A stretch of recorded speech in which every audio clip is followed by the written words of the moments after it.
अस्सलाम वालेकुम। ग्रामर का आज ये हमारा लेक्चर नंबर 2 होगा, जो कि हम टेंसेस पढ़ रहे हैं। लास्ट लेक्चर में मैंने आपको प्रेजेंट इंडेफिनिट टेंस की यूजेज बताई थी कि कहाँ कहाँ पर यूज़ होता है। और इस लेक्चर में आज हम सारे स्ट्रक्चर्स को पढ़ेंगे। जो हमारे पास 3 स्ट्रक्चर हैं, इस लेक्चर में हम उन तीनों स्ट्रक्चर्स को डिस्कस करेंगे। हमारा सबसे पहला जो स्ट्रक्चर है प्रेजेंट इंडेफिनिट में, अफर्मेटिव। अफर्मेटिव मतलब मस्बत जुमले। इसका स्ट्रक्चर इस तरीके से होगा। हमेशा सेंटेंस में सबसे पहले सब्जेक्ट आएगा, उसके बाद वर्ब ऐड होगा, फिर उसके बाद ऑब्जेक्ट होगा। तो आप इस स्ट्रक्चर को याद रखिएगा, सब्जेक्ट वर्ब ऑब्जेक्ट, ये अफर्मेटिव का स्ट्रक्चर है। अब ज़रा सब्जेक्ट की बात करते हैं। सब्जेक्ट को हमने बहुत सारे कैटेगरीज में डिवाइड किया है। सपोज करें, अगर सब्जेक्ट में ही, शी, इट, कोई भी नाम, मतलब कोई भी थर्ड पर्सन सिंगुलर हो सब्जेक्ट में। फिर से कह रहा हूँ, ही, शी, इट, कोई भी सिंगल नाम हो, तो फिर वर्ब के साथ हम एस या फिर ईएस लगाते हैं, और लास्ट में ऑब्जेक्ट सेम टू सेम ऐसे ही रह जाता है। तो मतलब third person singular noun plus फिर प्रोनाउन प्लस वर्ब के साथ एस या फिर ईएस, लास्ट में ऑब्जेक्ट आएगा। तो ये अफर्मेटिव का स्ट्रक्चर है इस केस में। अब कौन से वर्ब के साथ हम एस लगाएंगे और किसके साथ ईएस लगाएंगे, जब ये सब्जेक्ट हमारे पास ये हों। अब एस कहाँ ऐड करेंगे और ईएस हम कहाँ वर्ब में ऐड करेंगे। अगर वर्ब सपोज करें, जिस तरह हमारे पास वर्ब है प्ले, गिव, थिंक, कोई भी रेगुलर वर्ब हो जो नॉर्मल वर्ब हो, तो उसके साथ हम क्या लगाते हैं, एस लगाते हैं। अगर वर्ब के साथ एंड में डबल एस आ रहा हो, एक्स आ रहा हो, एस एच आ रहा हो, सी एच आ रहा हो, इनमें से कोई भी वर्ड, ये कैटेगरी किसी भी वर्ब के एंड में आ रहा हो, तो आप लोग क्या ऐड करोगे, ई एस, या फिर और बाकी सारे वर्ब्स में हम क्या ऐड करेंगे, एस। अब इसकी मिसाल ले लें, जिस तरह P A double S, pass, double S आ रहा है, फिक्स, एक्स आ रहा है, वॉश, एस एच आ रहा है, कैच, सी एच आ रहा है। अब इन सारे वर्ब के साथ आप क्या ऐड करोगे, ई एस। सपोज करें फिर आप यहाँ पर भी ई एस लगाओगे, और यहाँ पर भी ई एस, और यहाँ पर भी ई एस, इस वाले स्ट्रक्चर में जब ये सारा सिनेरियो हो। और जब वर्ब इस तरह नॉर्मल हो, जिस तरह प्ले है, तो इस कैटेगरी में से कुछ नहीं आ रहा है, ताकि आपके समझ में आ जाए, इस तरीके से हमने इसको डिवाइड किया है। तो आप यहाँ पर क्या लगाओगे, एस। जिस तरह यहाँ पर एक गिव है, तो आप क्या लगाएंगे, एस। और थिंक है तो क्या लगाएंगे, एस। तो उस जुमले में वर्ब के साथ आप इन कैटेगरीज में क्या कहते हैं, एस लगाएंगे। और ये सब जब आ रहे हैं, तो वहाँ पर आप क्या लगाओगे, ई एस।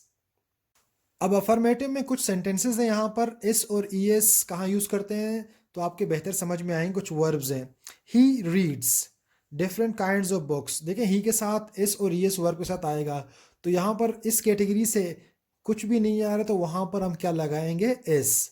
सना प्रिफर वर्ब है, तो यहाँ क्या आ जाएगा, S. Sana prefers coffee to tea. She cleans the door every day.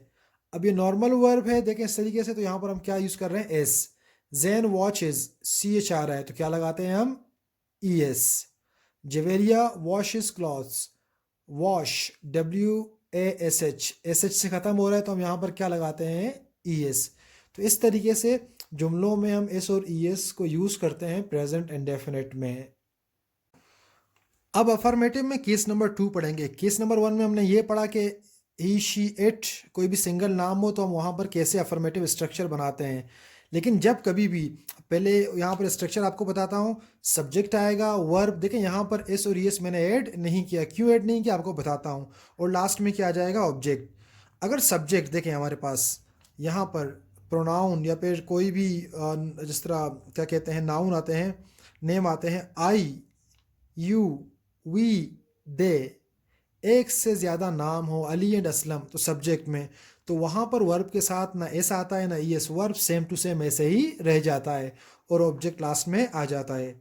अब ज़रा यहाँ पर जुमले देखें।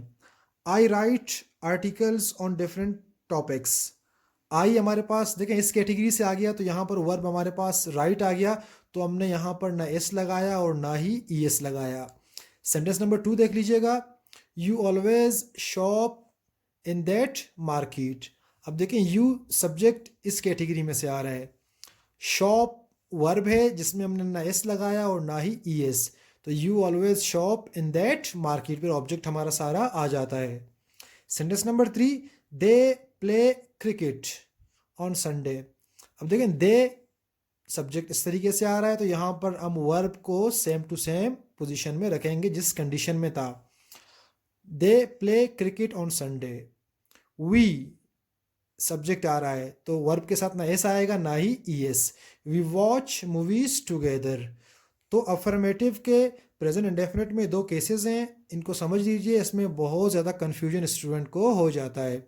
अगर सब्जेक्ट ही शी इट अली आ जाए तो वर्ब के साथ एस और एस लगाते हैं।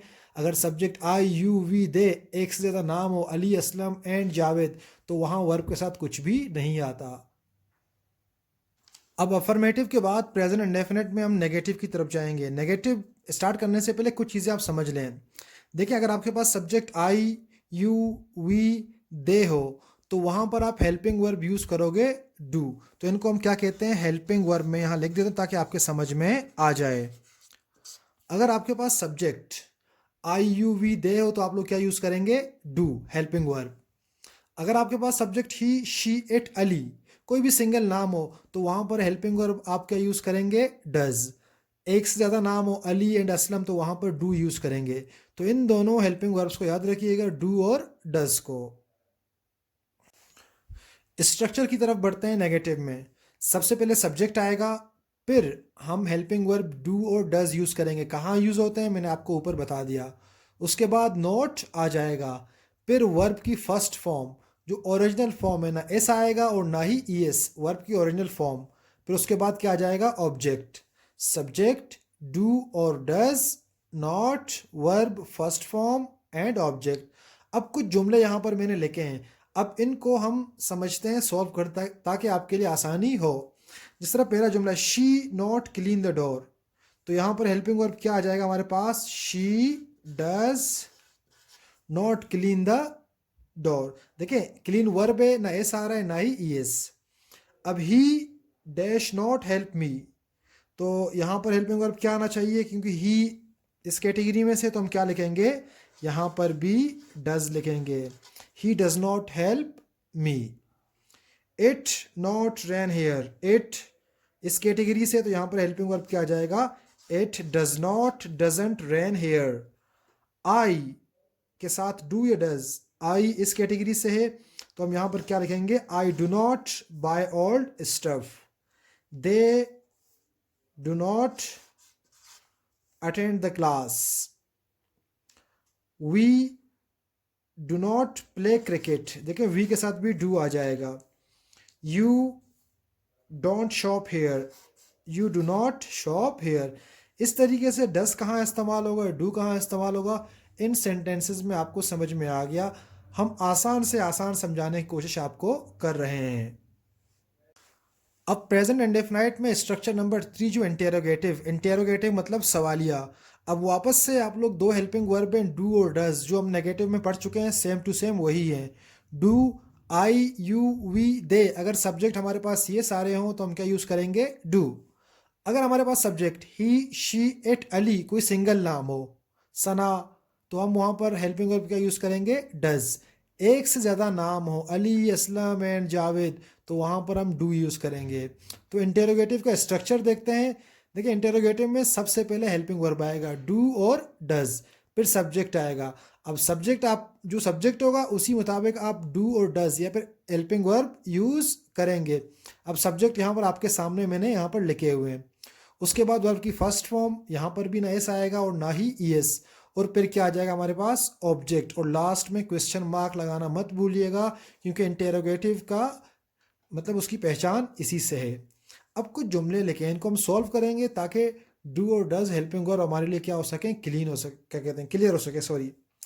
Sentence number 1, she clean the doors, question mark. She subject किस कैटेगरी से है, इसके साथ क्या यूज़ करेंगे हम, डज। हम कहेंगे D O E S, does she clean the door.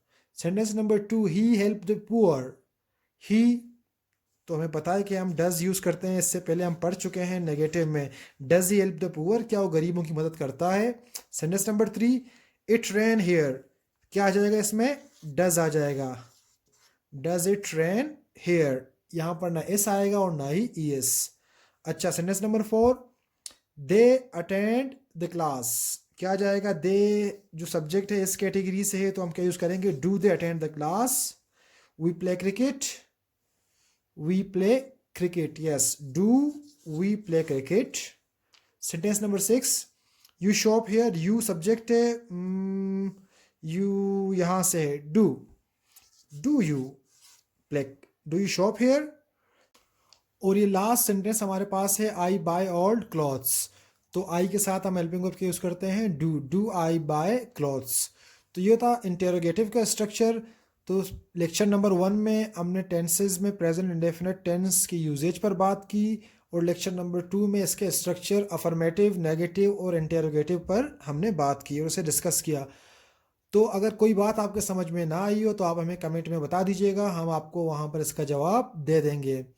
अल्लाह हाफिज़, अपना ख्याल रखिएगा।